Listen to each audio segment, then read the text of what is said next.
السلام علیکم فرینڈز، ہم چلتے ہیں علامہ صاحب کی اگلی ربائی کی طرف۔ علامہ صاحب فرماتے ہیں، خودی کی جلوتوں میں مصطفائی، خودی کی جلوتوں میں مصطفائی، خودی کی خلوتوں میں کبریائی، زمینوں آسمانوں کرسی و عرش، خودی کی زد میں ہے ساری خدائی۔ علامہ اقبال یہ بیسیکلی یہ نعت یا ربائی ہے۔ اس میں علامہ صاحب نے بتایا کہ خودی کی جلوتوں میں مصطفائی، کہ انسان یہ خودی جب لوگوں کے درمیان، یعنی انسان جب لوگوں کے درمیان ہوتا ہے تو سرور کونین صلی اللہ علیہ وسلم کی زندگی کی طرح لوگوں کو درس دیتا ہے۔ جیسے سرور کونین صلی اللہ علیہ وسلم لوگوں کے درمیان، صحابہ کرام کے درمیان بیٹھتے تھے تو ان کو زندگی کے بارے میں مختلف اسباق دیا کرتے تھے، درس دیا کرتے تھے۔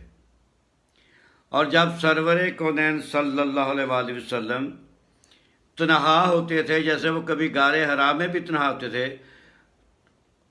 تو وہ یہی اقبال کہتا ہے کہ خودی کی خلوتوں میں کبریائی، تو وہ جب آپ صلی اللہ علیہ وسلم تنہا ہوتے تھے تو اللہ جو دنیا کے کائنات کے اسرار ہیں ان کے بارے میں تدبر و تفکر فرماتے تھے۔